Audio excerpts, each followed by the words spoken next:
The Capital Connection is a production of WAMC, Northeast Public Radio. David Gustina is the producer of The Capital Connection. Support comes from United University Professions, representing 37,000 academic and professional employees at SUNY campuses and teaching hospitals across New York State.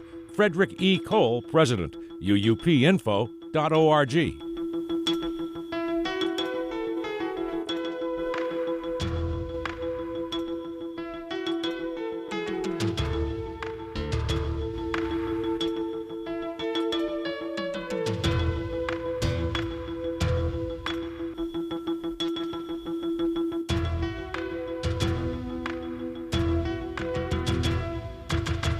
It's the Capital Connection. Hi, I'm Alan Chartock. Joining us this week is New York State Assemblyman Richard Gottfried, a Manhattan Democrat who represents New York's 75th Assembly District. Assemblyman Gottfried has been chair of the Assembly Health Committee since 1987. Welcome back, Dick. Gottfried, it's always wonderful to talk to you. Well, thank you very much. Very good to be with you. One of the things I miss about the Assembly sessions being remote, hopefully we'll get back to in-person session, but is when I'm in Albany, I wake up every morning to WAMC, and I really miss that. You are terrific. We've known each other for a long time. I remember when you were the youngest assemblyman in Albany, and now you're right up there, aren't you? Well, I think there are Assembly members who are older than me, Right. Not many, but in the history of the New York State Legislature, there has never been a member of the Assembly or Senate who has served longer than me. That's great. So what's that been like? Have things changed? Well, many things have changed, not everything. The place is a lot more small d democratic than it was, a lot more, when I first arrived, there were an awful lot of legislators who were there just to put in some time until they could become a judge. And the notion that there were people in the legislature who were there because they really had beliefs in policy and budgets and wanted to get them enacted, and they were concerned for public service, that was a small minority of the legislature. Today, I think it is the overwhelming majority, and that has made a big difference.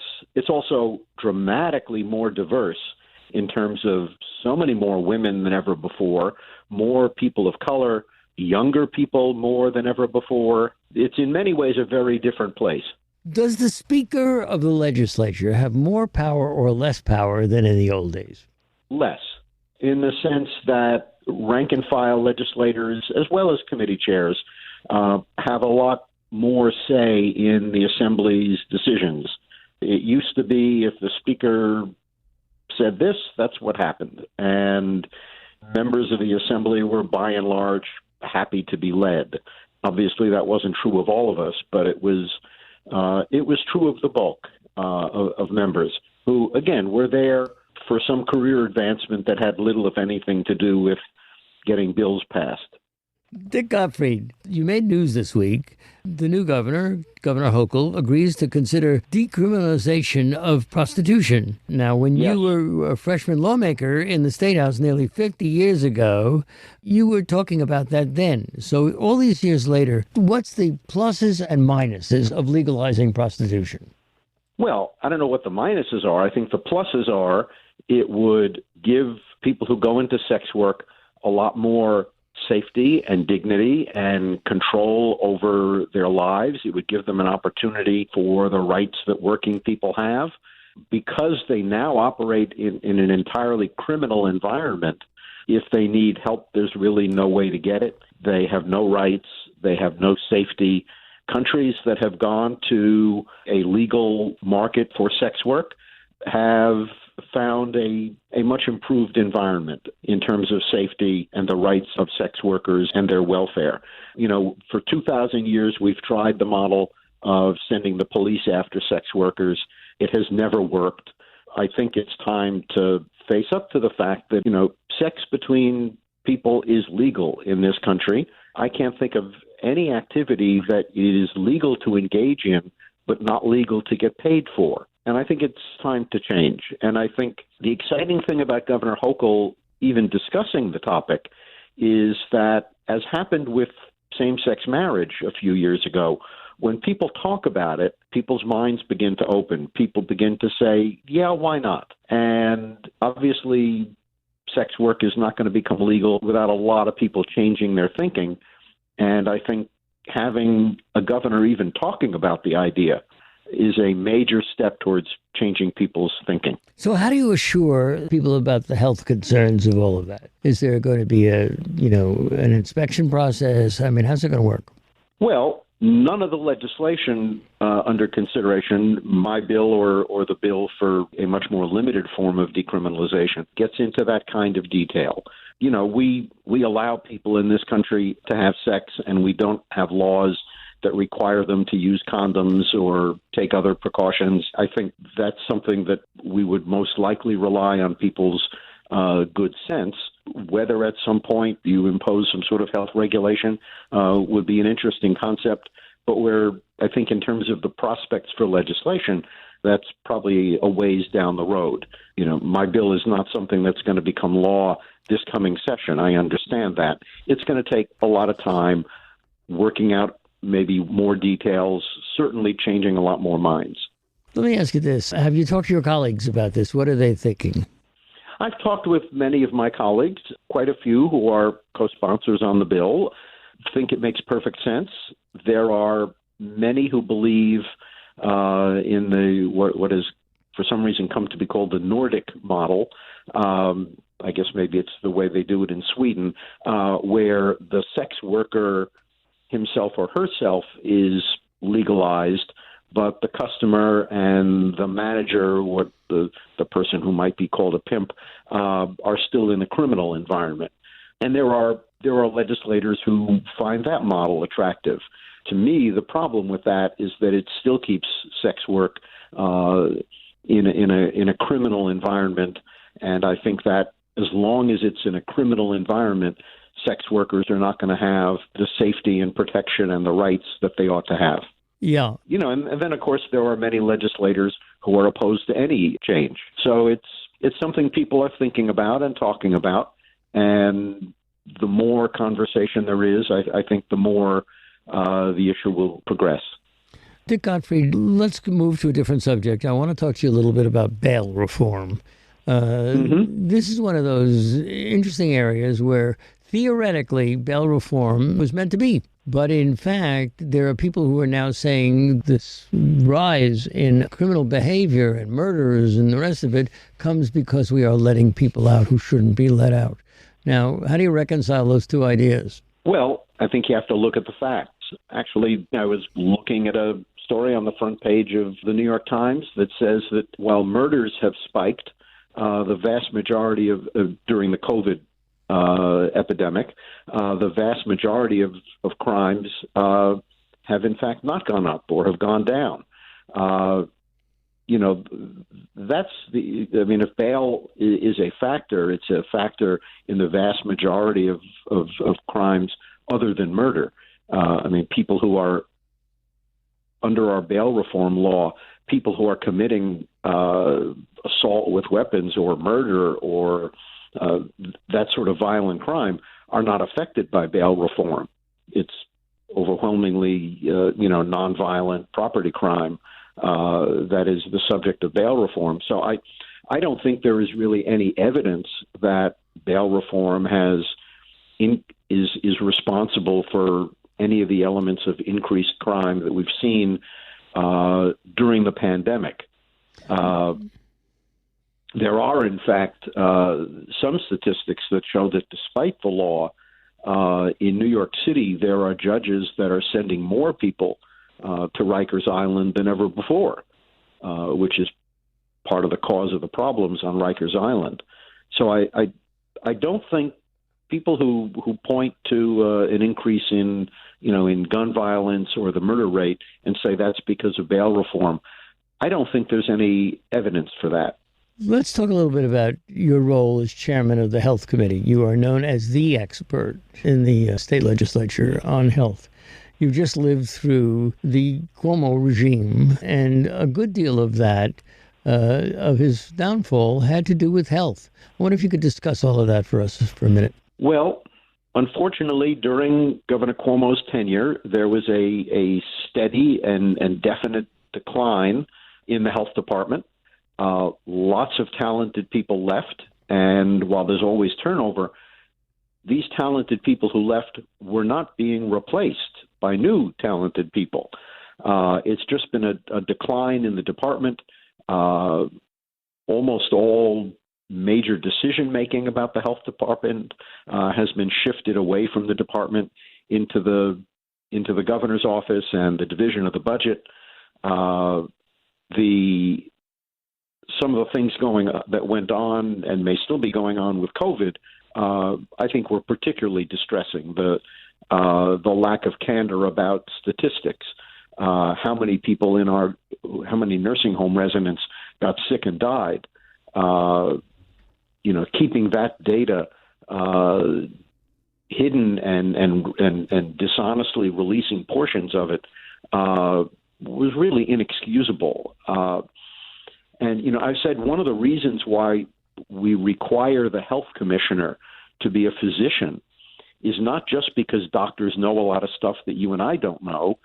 It's because a physician carries a level of professional responsibility. And, the health department is a special department, and that level of professional responsibility in the leadership of the department is very important.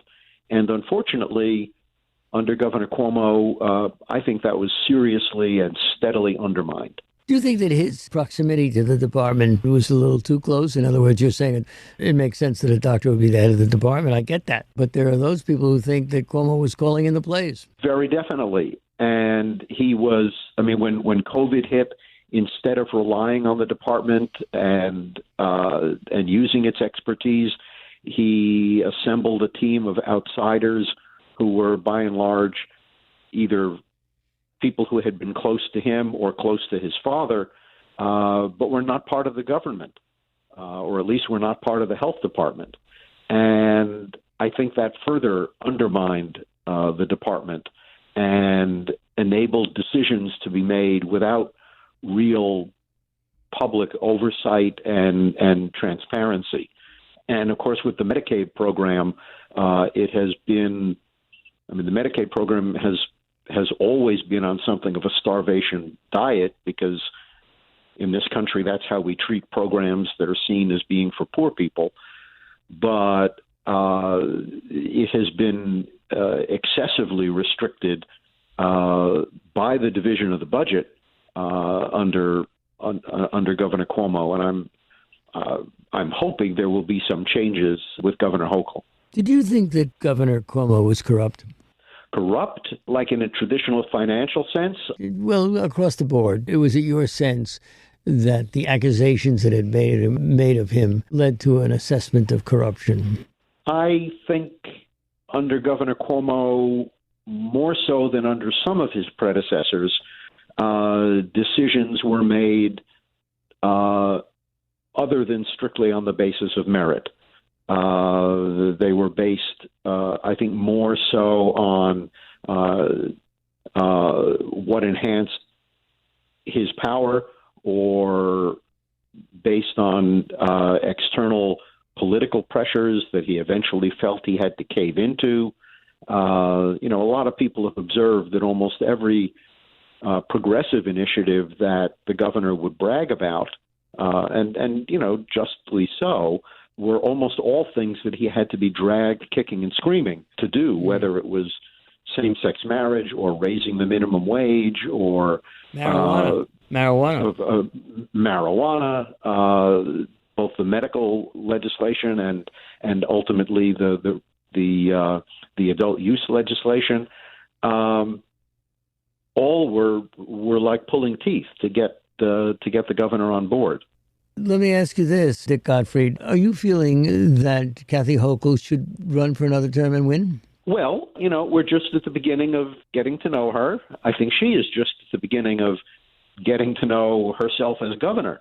It's not something that any of us has ever experienced. So I imagine it is a very new set of daily challenges that she is facing. She should certainly run. Certainly so far, everything I've seen about her administration, I've been happy about.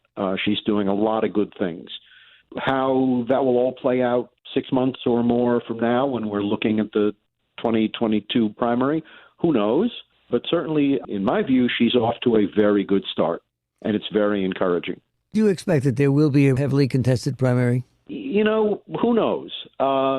Certainly, when the governor, when Cuomo was, was in the process of resigning, there was a lot of discussion about this one or that one certainly going to run in the 2022 primary.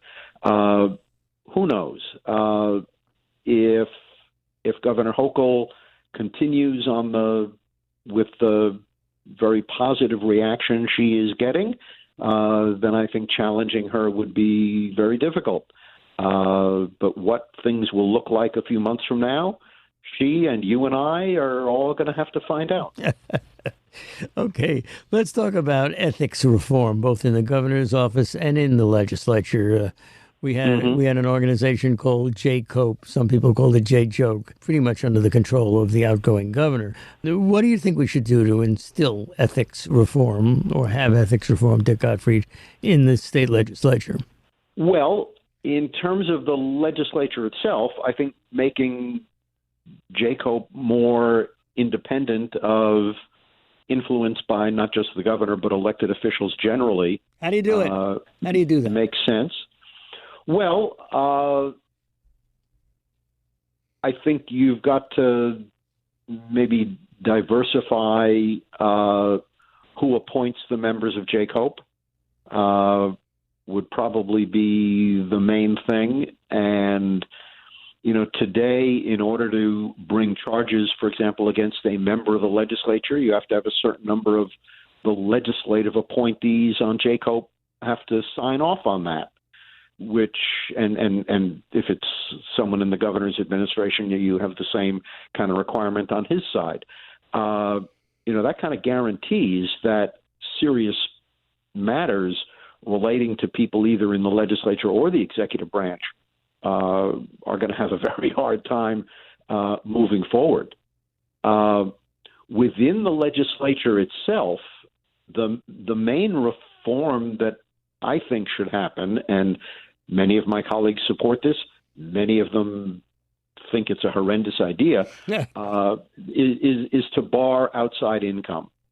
To say that if you're a member of the legislature, we pay you $110,000 a year now, that's it. Live on that. No outside occupation.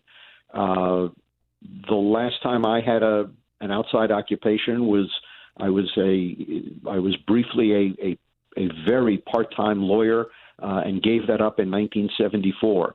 So I've been a full-time legislator since then.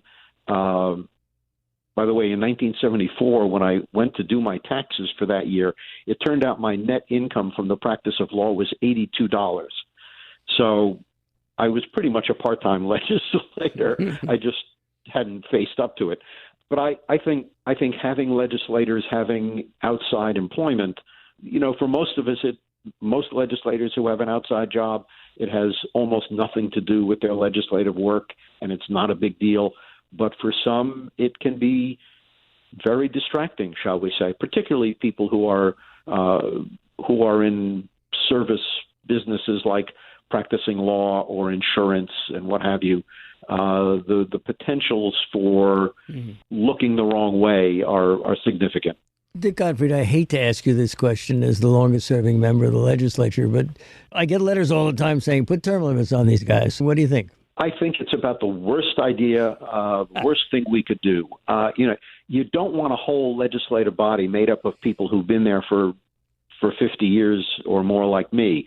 But having a couple of us around who remember like how we responded to the New York City fiscal crisis. Most of my colleagues weren't born during the New York City fiscal crisis. I think it's useful to have a couple of us around. People have this impression that members of the legislature must have been there like forever. Actually, the midterm of seniority in the New York State Assembly is people who arrived in 2013. So that's or the midpoint of seniority for members of the Democratic majority, which is what I keep track of. So the average member of the legislature has not been there all that many years.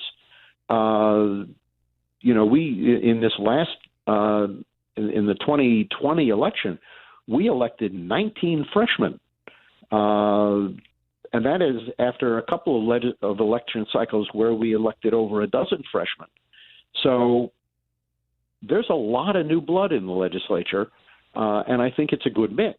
I think you need a couple of people who remember a little history and a lot of people who are brand new, and that's what we have. So I want to go to marijuana.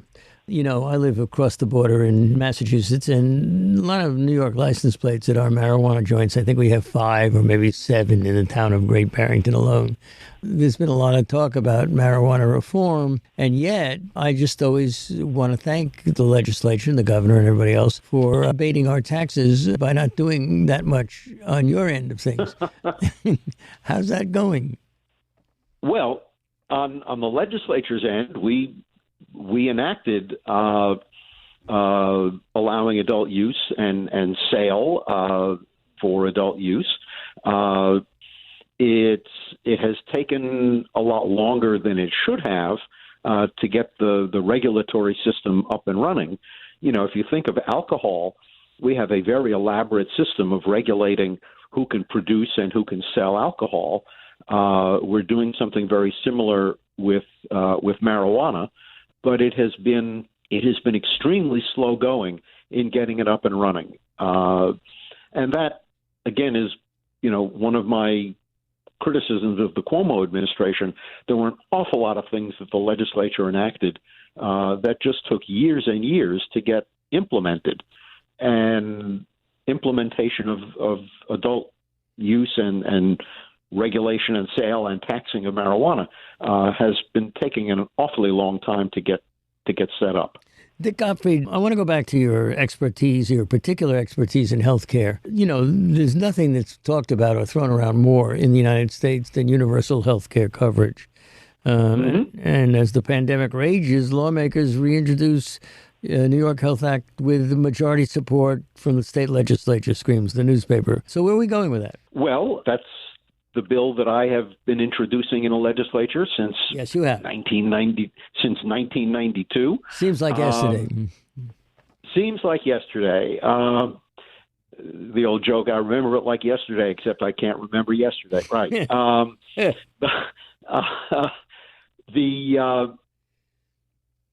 And it is supported by a majority of members of the Assembly and the state Senate. Although at the moment, because Senator Brian Benjamin became lieutenant governor, we're missing one sponsor, but the woman who is expected to succeed him is a supporter of the bill. What has been the obstacle has been, quite simply, the opposition of the state and city public sector unions, which have what they regard as very good health plans that they've negotiated with state and city government, and they're very concerned, is the New York Health Act going to take something away from them? We've been having a lot of conversations with the public sector unions, trying to make very clear to them that New York Health Act benefits will in fact be dramatically more than they now have, and we're working with them on, in addition to trying to persuade them, we're working with them on adding more language to the bill that would nail down what is, I think, already nailed down. So I'm hopeful we may get their support in the coming months. If we can achieve that, then I think we have a bill that will pass both houses. Your next question may be, what does Governor Hochul think? And the answer is, I don't know. I don't know if she has thought through the issue. But I do know that back in 2014, when we were about to pass the medical marijuana law, Governor Cuomo was so adamantly opposed to it that he wouldn't even talk to me and Senator Savino, who was the Senate sponsor of the bill, and rebuffed her many, many times when she tried to talk to him. But when it got to a point where it was about to pass both houses of the legislature, he called the two of us down to his office and said, here are a bunch of changes I need. Do this or I'll veto the bill. We agreed to some of the changes. Fortunately, the Speaker of the Assembly at the time helped us push back on a couple of his changes, and the bill passed and got signed. So while I expect the conversation with Governor Hochul to be on much more pleasant terms than the conversation we had with Governor Cuomo, I assume there will come a point where we will have that kind of conversation. Dick, we only have a minute left in this, so I wanted to talk to you about the potential for chaos in New York State's nurse staffing shortage and what can be done for those who don't want to take the shot. Well, for one thing, as the deadlines approach and as court decisions, fall by the wayside, I think the rate of people coming to their senses and getting their vaccination is dramatically increasing. I know that's happened in New York City. The Governor Hochul, fortunately, has taken a lot of steps to bring in healthcare people from out of state to make use of the National Guard, those National Guard members who have any kind of health training. And I think it's good that she is standing her ground and, bringing in new recruits. Well, I have to say, Dick Gottfried, you have done us proud, as you always have. We are out of time. Our guest has been New York State Assemblyman Richard Gottfried, my long-term friend, a guy I've talked to hundreds of times, I think. Richard, Dick, thanks so much for joining us. My pleasure. Thanks for having me on. Let's do it again soon. Indeed.